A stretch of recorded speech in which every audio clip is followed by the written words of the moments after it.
अब हम लोग पढ़ेंगे फ्लोएम के बारे में। तो फ्लोएम का देखिए पेज नंबर 64, डेफिनेशन। ये मुस्तकिल बाफत पौधे के जिस्म में ग़िज़ाई मादों को पहुंचाने का काम करती है, इसे फ्लोएम कहते हैं। ये कॉम्प्लेक्स परमानेंट टिश्यू है। इसका फंक्शन क्या है? ये पत्तों में जो ग़िज़ा तैयार होता है उसको वहां से पौधों के मुख्तलिफ हिस्सों में मकामात में पहुंचाते हैं। तो इस तरह के पेचीदा पर मुस्तकिल टिश्यू को हम लोग फ्लोएम टिश्यू कहते हैं। अब हम जो है फ्लोएम के भी 4 हिस्से होते हैं, यानी फ्लोएम के 4 कंपोनेंट्स हैं, माने 4 कंपोनेंट से मिलकर फ्लोएम बना होता है। एक फ्लोएम को अगर हम देखेंगे तो उसके अंदर ये 4 चीजें हमें देखने को मिलेगा। ठीक है, तो फ्लोएम के 4 हिस्से में क्या क्या है? एक नंबर में सीड ट्यूब, दूसरा कॉम्पेनियन सेल, तीसरा फ्लोएम फाइबर और चौथा फ्लोएम पैरेन्काइमा। अब देखिए, अब जाइलम के साथ अगर मिलाएंगे तो देखिए यहाँ पर जैसे जाइलम फाइबर है उसी तरह से यहाँ पर फ्लोएम फाइबर है।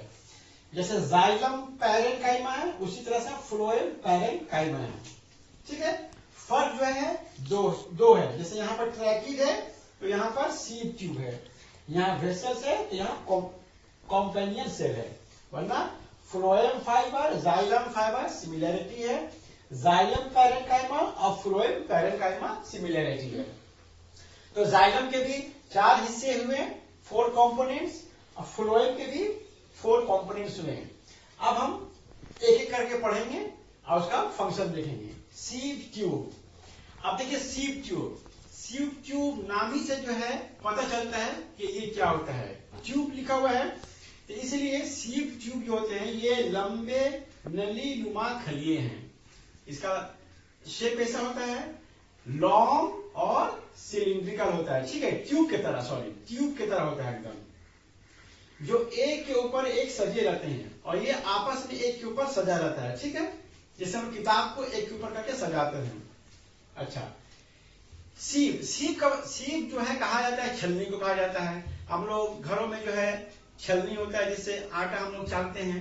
ठीक है, तो सीप के अंदर क्या होता है? सीप के अंदर छोटे छोटे सुराख होते हैं जिसके जरिए से जो है अनवांटेड पार्टिकल्स जो होते हैं क्या होते हैं कि वो गिर जाते हैं और जो एसेंशियल थिंग्स है वो चलनी के ऊपर रह जाता है। तो इसके सेल के अंदर में छोटे छोटे सुराख पाए जाते हैं जिससे देखने में लगता है कि ये छलनी है, इसीलिए इसको सीप ट्यूब कहा जाता है। अच्छा, अब जो है इनमें साइटोप्लाज्म पाया जाता है और ये जानदार होता है। आगे हम बता चुके हैं कि लिविंग सेल्स और डेड सेल्स में क्या फर्क है। लिविंग सेल्स वही होगा जिसके अंदर साइटोप्लाज्म पाया जाएगा और डेड सेल्स वही होगा जिसके अंदर में साइटोप्लाज्म नहीं पाया जाएगा। ठीक है, तो इनमें साइटोप्लाज्म पाया जाता है और ये दानदार होते हैं इनके। अच्छा इसमें जो 2 खलिए होते हैं उसके बीच में एक प्लेट होता है जिसको सीड प्लेट कहा जाता है। ठीक है, अब इसका फंक्शन देखिए। तो फंक्शन देखिए यहाँ लिखा हुआ है, ये खुले ग़िज़ाई मादों को ले जाने का काम करते हैं। माने पत्तों में ग़िज़ा तैयार होता है और वहां से ये पौधों के मुख्तलिफ मकामात पर ये ग़िज़ा को पहुंचा देता है। दूसरा फंक्शन क्या है? ये अपने अंदर ग़िज़ा जमा करने का काम करते हैं। ग़िज़ा को भी ये जमा करती है, स्टोर करती है, ये फूड को स्टोर करती है। दूसरा है कॉम्पेनियन सेल। देखिए, लफ्ज कॉम्पेनियन का माने होता है साथी। जो किसी के साथ जाता है उसको हम कॉम्पेनियन सेल कहते हैं। यहाँ पर जो सेल है वो सीड ट्यूब के साथ रहता है। ठीक है, सीड ट्यूब के साथ जो सेल्स अटैच रहते हैं, जो टिश्यूज अटैच रहते हैं उसको कॉम्पेनियन सेल कहते हैं। देखिए यहाँ पर दिया हुआ, ये खलिए सीड ट्यूब के साथ अपनी दीवारों पर पाए जाने वाले गड्ढों के जरिए जुड़े होते हैं। अच्छा, ये खलिए लंबे होते हैं और पतली दीवार वाले होते हैं, मतलब इसकी दीवार पतला होता है। ये जानदार होते हैं और इसमें साइटोप्लाज्म पाया जाता है और न्यूक्लियस पाया जाता है। तो ये हुआ कॉम्पेनियन सेल। फंक्शन क्या हुआ? ये भी ग़िज़ा को जमा रखता है। ठीक है, और ये ग़िज़ाई मादों को ले जाने में सीड ट्यूब की मदद करते हैं। सीड ट्यूब को जो है हेल्प करता है ग़िज़ाई मादा को ट्रांसलोकेशन में, एक जगह से दूसरी जगह पहुंचाने में। अब उसके बाद देखिए फ्लोएम फाइबर। अब यहाँ जैसे जाइलम फाइबर था उसी तरह से यहाँ फ्लोएम फाइबर है। फ्लोएम फाइबर देखिए, फ्लोएम में पाए जाने वाले स्क्लेरन काइमा खुलिया है। असल में फ्लोएम फाइबर में क्या होता है, फ्लोएम फाइबर के अंदर में स्क्लेरन काइमा सेल्स पाए जाते हैं। स्क्लेरन काइमा सेल्स या टिश्यू क्या होते हैं, ये डेड होते हैं, ठीक है, स्क्लेरन काइमा। अच्छा, इनकी दीवारें लिग्निन नाम के एक मादा इसके अंदर पाई जाती है, ठीक है, जिससे इसकी दीवार मोटी होती है और इसके अंदर गड्ढे पाए जाते हैं। खुलियों में प्रोटोप्लाज्म नहीं पाया जाता है, क्योंकि फ्लोएम फाइबर स्क्लेरन काइमा टिश्यूज के बने होते हैं और स्क्लेरन काइमा जो टिश्यूज होते हैं वो डेड होते हैं, उसमें प्रोटोप्लाज्म नहीं पाया जाता है। लेकिन किताब में कभी कभी प्रोटोप्लाज्म लिखा रहता है या साइटोप्लाज्म रहता है, दोनों का मतलब एक ही हुआ। प्रोटोप्लाज्म का मतलब होता है न्यूक्लियस प्लस साइटोप्लाज्म। तो प्रोटोप्लाज्म नहीं पाया मतलब क्या हुआ कि न्यूक्लियस भी नहीं पाया जाता है, साइटोप्लाज्म भी नहीं पाया जाता है। तो फ्लोएम फाइबर इसमें कौन से सेल्स होते हैं या टिश्यू होते हैं, स्क्लेरन काइमा। और स्क्लेरन काइमा जो सेल्स होते हैं वो डेड सेल्स होते हैं, ठीक है। अच्छा, और इनकी दीवार वही लिग्निन नाम के मादा से बनी होती है। फंक्शंस, इनका काम पौधों के एजा को मजबूती देना है। ये हुआ फ्लोएम फाइबर के बारे में। अब इसके बाद फ्लोएम पैरेन्काइमा। देखिए नाम से ही समझ में आ रहा है कि पैरेन्काइमा टिश्यूज होते हैं, हम लोग पढ़ चुके हैं। सिंपल परमानेंट टिश्यू तीन तरह के होते हैं, पैरेन्काइमा, फोरेन्काइमा, स्क्लेरेन्काइमा। तो फ्लोएम के अंदर जहां पर पैरेन्काइमा सेल्स पाए जाते हैं उसको फ्लोएम पैरेन्काइमा कहते हैं। अब पैरेन्काइमा सेल्स क्या होते हैं, ये लिविंग होते हैं, जिंदा होते हैं। देखिए यहां पर ये खुलिए फ्लोएम पैरेन्काइमा में देखिए ये खुलिए लंबे और जानदार होते हैं, लिविंग होते हैं। इनमें प्रोटोप्लाज्म पाया जाता है। इनके खलियों की वार पतली होती है, यानी सेल वार पतली होती है और सेलुलोज की बनी होती है और उस पर गड्ढे पाए जाते हैं।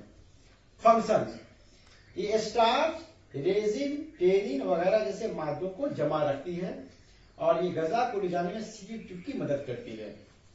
तो ये हुआ इसका फंक्शन। तो इस तरह से हम देख चुके कि फ्लोएम क्या होता है। फ्लोएम ये एक कॉम्प्लेक्स परमानेंट टिश्यू है जो गजा को जो है पौधों के ऊपरी हिस्सा से नीचे हिस्सा और साइड बगली हिस्सों में इसको पहुंचाने का काम करती है। इसके चार हिस्से होते हैं, यानी इसके अंदर कंपोनेंट चार हैं, ठीक है। Sieve tube, companion cell, phloem fibre, phloem parenchyma. तो ये था कॉम्प्लेक्स परमानेंट टिश्यू के बारे में। तो इस तरह से जो है ये कॉम्प्लेक्स परमानेंट टिश्यू चैप्टर खत्म हुआ। अब हम आपको स्लाइड में कुछ तस्वीरें फ्लोएम और जाइलम को दिखा देते हैं ताकि थोड़ा सा पिक्चर और क्लियर हो जाए। हाँ, ये देखिए कंपोनेंट्स ऑफ जाइलम। जाइलम के ये कंपोनेंट्स है, माने इसके हिस्से हैं। जाइलम्स के अंदर तमाम चीजें पाई जाती हैं। ये देखिए जाइलम फाइबर है, ये लंबाई सा, ये जाइलम, ये ट्रैकीड्स है और ये वेसल्स है। देखिए जाइलम फाइबर को एकदम लंबाई सा है और यहाँ पर नुकीला है, इस एंड पर भी नुकीला है और इस एंड पर भी नुकीला है, ठीक है। उसी तरह ट्रैकिड्स को भी देखिए, ये भी लंबा है, नलीनुमा है और यहाँ भी देखिए नुकीला है और यहाँ भी नुकीला है, ठीक है। और ये है आपका वेसल्स।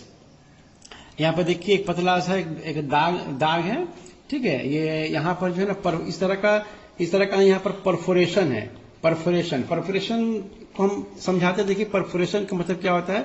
जैसे ये देखिए, ये देखिए इसको परफोरेशन बोलते हैं। देखिए यहाँ पर ये डाक टिकट है, यहाँ पर ऐसे दाग ये दिया हुआ है, इसको फाड़ने से ये अलग हो जाता है, ये अलग हो जाता है। तो ये दो डाक टिकट जो है इधर में इससे जुड़ा हुआ है और ये दो डाक टिकट ऊपर में इससे जुड़ा हुआ है। मतलब परफोरेशन, यहाँ पर सुराख होते हैं, इसको यहाँ से फाड़ने से दो अलग हो जाते हैं। ठीक उसी तरह से यहाँ पर ये वेसल्स है, ये परफोरेशन प्लेट्स है, ठीक है। मतलब यहाँ पर सुराख होते हैं एक के ऊपर। इसके ऊपर ये है और फिर इसी के ऊपर इसी तरह के एक और है, इस तरह से ये एक लंबा नलीनुमा ये बन जाता है। तो ये हुआ components of xylem, xylem fibre, tracheids और वेसल्स। कंपोनेंट्स ऑफ फ्लोएम, हम लोग फ्लोएम में पढ़ चुके हैं। फ्लोएम में सीप ट्यूब होता है, फ्लोएम पैरेन्काइमा होता है और कॉम्पेनियन सेल होता है और सीप प्लेट। ये वाला हिस्सा देखिए, ये है आपका सीप ट्यूब, ये जो हिस्सा देख रहे हैं ये सीप ट्यूब है। उसी तरह से यहाँ पर देखिए सुराख यहाँ पर है, ठीक है, और ये इसके ऊपर सजे हुए हैं। ये यहाँ भी परफोरेशन है, माने सुराख है यहाँ पर, ठीक है। और ये यहाँ पर देखिए ये पूरा न्यूक्लियस है, यहाँ पर साइटोप्लाज्म है, इसके अंदर में दिया हुआ है। ये हो गया आपका सीप ट्यूब और ये आपका प्लेट हो गया, एक के ऊपर सजे हुए होते हैं। और ये देखिए आपका कॉम्पेनियन सेल, ये वाला हिस्सा ये कॉम्पेनियन सेल है, माने ये सीप ट्यूब के ये साथ में रहता है कॉम्पेनियन सेल। इसके अंदर भी साइटोप्लाज्म या प्रोटोप्लाज्म होता है, ये न्यूक्लियस को शो कर रहा है, ठीक है। तो ये हो गया कॉम्पेनियन सेल, ये भी हो गया कॉम्पेनियन सेल। ये हो गया फ्लोएम पैरेन्काइमा, फ्लोएम पैरेन्काइमा, ठीक है। ये भी सेल्स है, यहाँ भी आपका ये न्यूक्लियस दिखाई दे रहा है, ठीक है।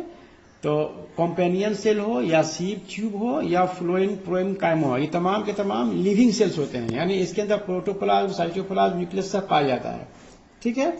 सिर्फ जो है फ्लोएम फाइबर जो है, फ्लोएम फाइबर वो स्क्लेरेन्काइमा खुलियों को बना होता है, जो कि डेड सेल्स होता है, यानी उसके अंदर कोई साइटोप्लाज्म नहीं पाया जाता है। तो ये था कंपोनेंट्स ऑफ फ्लोएम का, मैंने ये तो मैंने डायग्राम दिखला दी यहाँ पर ताकि आपको देखने में आसानी हो। तो ये था आज का हमारा क्लास प्लांट टिश्यू के बारे में। हम उम्मीद करते हैं कि आपको ये क्लास समझ में आया होगा। शुक्रिया।